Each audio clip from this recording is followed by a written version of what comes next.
Hola, buenas tardes. El día de hoy vamos a hablar con respecto a la respuesta metabólica al trauma. Mi nombre es Fernanda Rodríguez Padilla del grupo 1705. Vamos a comenzar a definir lo que es lo que es el trauma, que el trauma va a ser una lesión severa a lo que es nivel orgánico, que va a ser resultante a lo que es la exposición de algún tipo de energía, ya sea mecánica, térmica, eléctrica, química, radiante, etcétera, ¿no? Que en cantidades de excedentes, pues el umbral de tolerancia fisiológica va a exceder, ¿no? Ahora bien, vamos a definir lo que es la respuesta metabólica. Este va a ser una serie de ajustes internos desencadenados por un estímulo mayor para que permita vivir lo que es el organismo, dañando ya sea de manera grave y aguda sus objetivos que ya son la defensa contra la infección y la reparación tisular. También tenemos la que es una clasificación con respecto a lo que es el estrés, más bien dos clasificaciones generadas al estrés en pacientes con trauma, que estos se pueden dividir en dos. Estos se dividen en fases agudas y crónicas. La aguda, esta va a ocurrir de manera inmediata a lo que es el trauma, que se va a considerar apropiada, adaptada y apropiada por medio de la intervención del sistema neuroendocrino. También tenemos la crónica, que esta se va a desarrollar una respuesta endocrina o en situaciones críticas prolongadas denominadas mal adaptadas, que estas pues van a generar lo que es un síndrome de desgaste sistémico. Actualmente, para abordar lo que es la respuesta metabólica al trauma, se va a considerar el estado hemodinámico del paciente, que aquí, como podemos ver en la tabla, son las fases conocidas como fase EB, fase flow y fase anabólica. La fase EB, o hipodinámica, se va a caracterizar por una intensa actividad simpática que va a condicionar la caída de lo que es el gasto cardíaco, provocando lo que es la hipoperfusión tisular y pues va a haber una disminución a la vez el transporte de lo que es el consumo de oxígeno. Asimismo, pues va a disminuir la tasa metabólica de manera aguda y va a aumentar la glucosa sanguínea, el lactato sérico y la liberación de ácidos grasos. Al igual que va a disminuir la temperatura corporal y se va a producir una resistencia a lo que es la resistencia a la periférica a la insulina y la liberación de lo que son catecolaminas y vasoconstricción por este fenómeno. También tenemos lo que es la fase flow o hiperdinámica. Esta, pues, principalmente tiende de tiempo de inicio promedio de 5 días a mantenerse un promedio de 9 meses. Esta se va a dividir en dos partes, perdón, que va a ser la adaptativa y la aguda. Esta pues se va a caracterizar por la utilización de los sustratos mixtos, ya son los hidratos de carbono, aminoácidos y los ácidos grasos. Pues se va a caracterizar con respecto a mostrar un estado catabólico acentuado, va a haber un aumento de gasto energético, va a haber un mayor consumo de oxígeno y una gran producción de lo que es el dióxido de carbono. Una vez pasando la fase anterior, pues esta va a ser descrito como la fase anabólica, que pues esta va a ser la reparación en la que se va a producir la restauración tisular. Ahora bien, pasamos a lo que es el componente al estrés quirúrgico. Este estrés va a estar definido como el estado de amenaza a lo que es la homeostasis por la exposición de fuerzas adversas. Ahora bien, el daño tisular va a ser el detonante a lo que es la estimulación de las neuronas aferentes, somáticas y viscerales, que esos van a conducir a la información al sistema nervioso central. Lo que principalmente es, pues, o va a ser más especialmente, va a ser en el hipotálamo y en el tallo cerebral. Se va a observar un proceso continuo y evolutivo de los mecanismos de la hemostasia, de la inflamación y la reparación tisular. Con respecto a las citocinas, pues van a ser liberadas a lo que es al daño, al tejido dañado. También va a promover lo que es la producción subsecuente de que el hígado ¿cómo se llama? Promueva o haga lo que son las proteínas en la fase aguda y la estimulación del tejido mieloide. Y la respuesta fisiológica se va a expresar por el incremento de la cifra circundante de lo que son los leucocitos, la concentración plasmática, los marcadores de fase aguda como lo que es la proteína C, el lactato sérico y la procalcitonina. También tenemos la respuesta neuroendocrina, que está, pues, la información del sistema nervioso va a provenir de lo que son los receptores del volumen y la presión a través de lo que son las fibras sensoriales y del dolor activas durante lo que es la lesión tisular.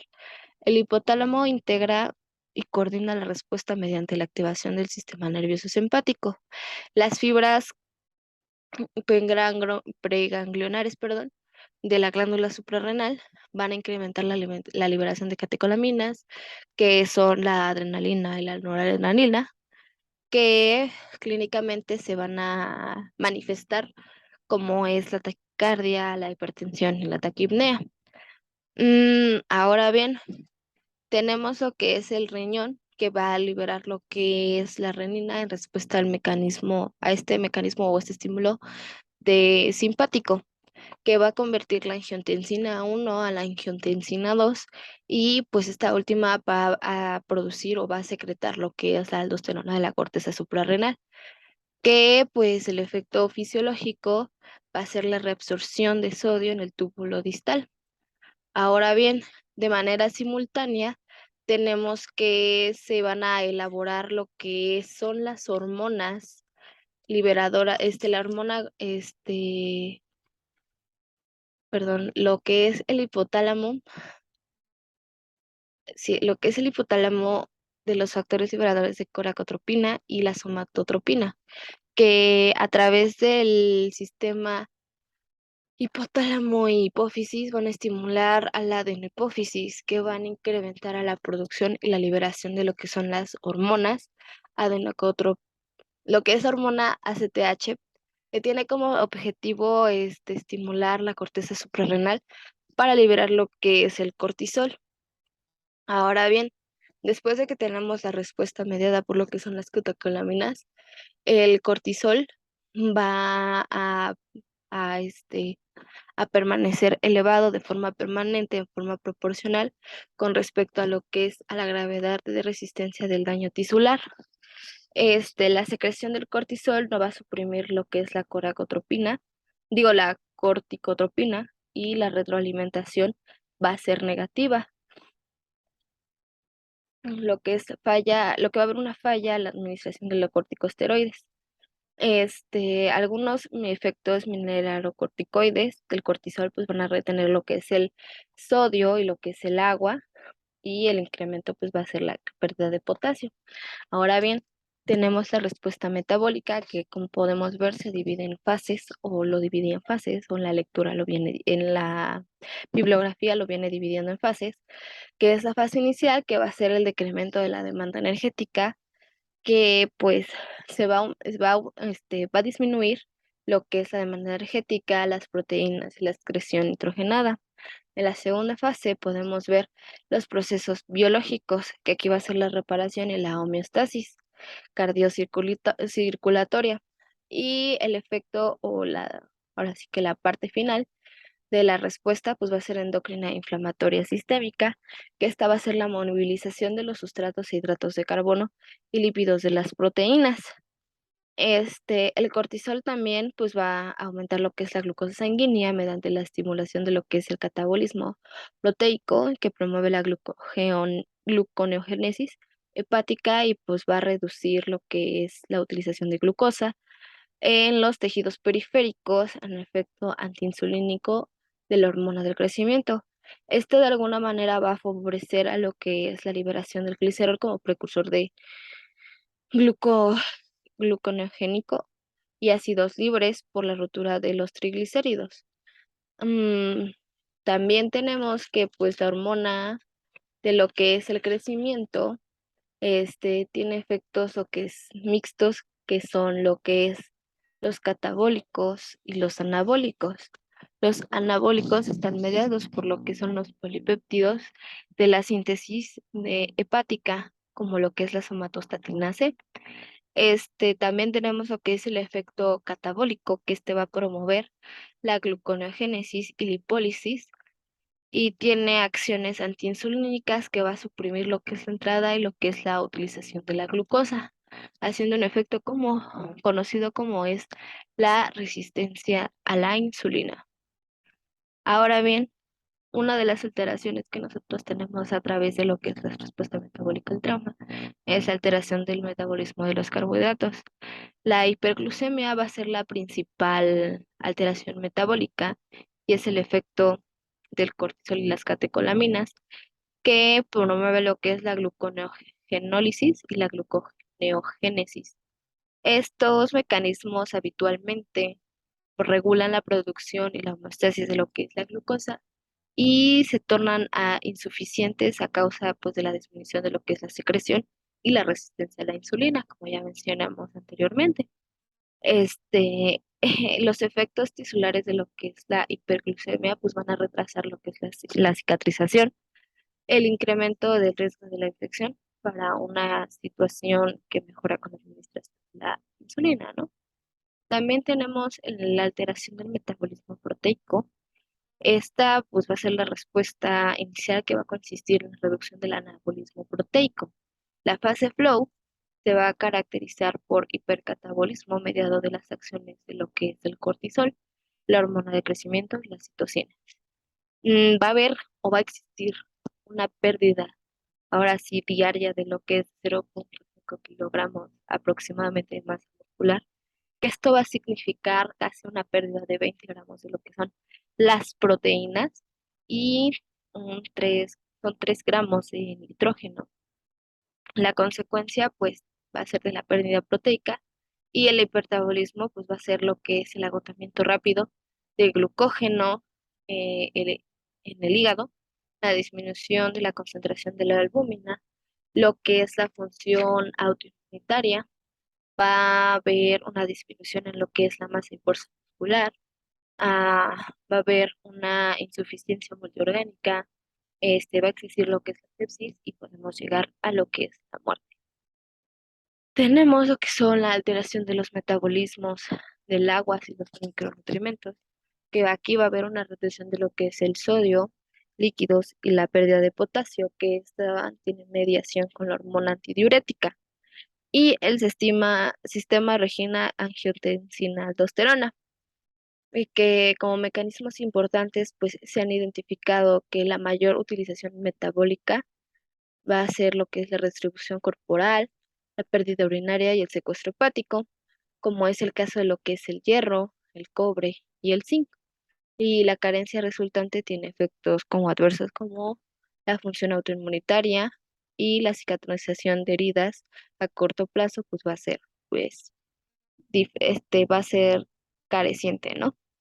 Ahora bien, también la bibliografía nos menciona que al momento, pues, se han descrito manifestaciones clínicas con correlación a lo que son los fenómenos metabólicos que suceden en el periodo postoperatorio o preoperatorio, ¿no?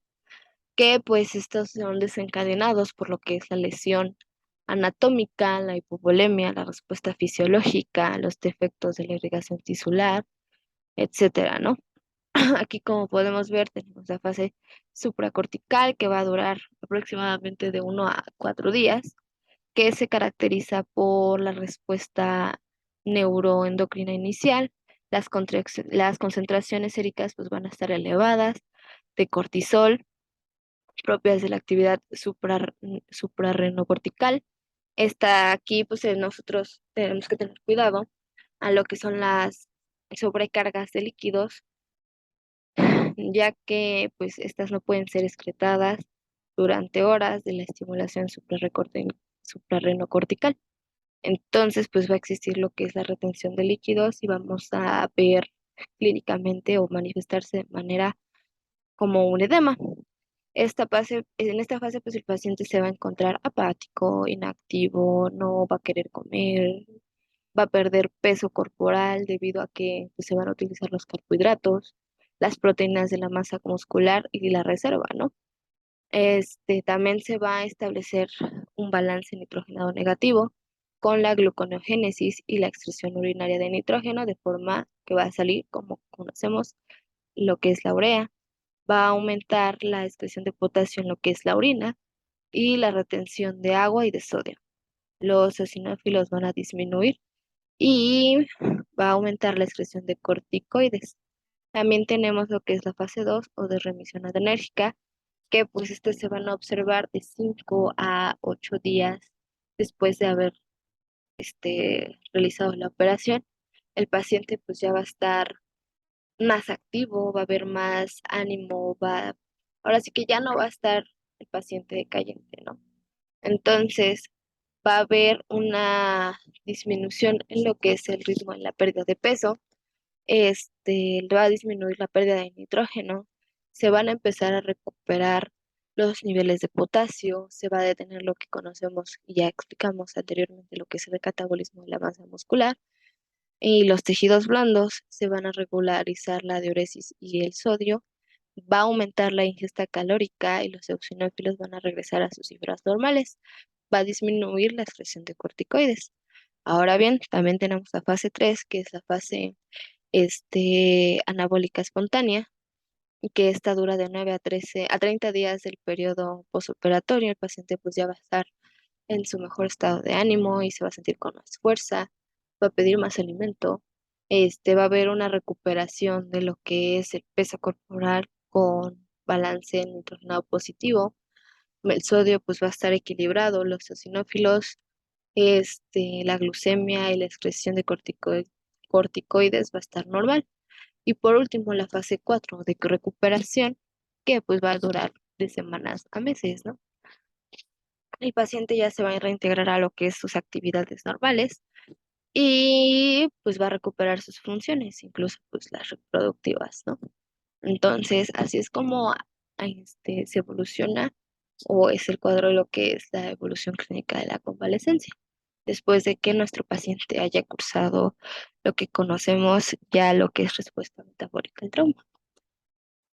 Y eso sería todo de mi parte. Gracias.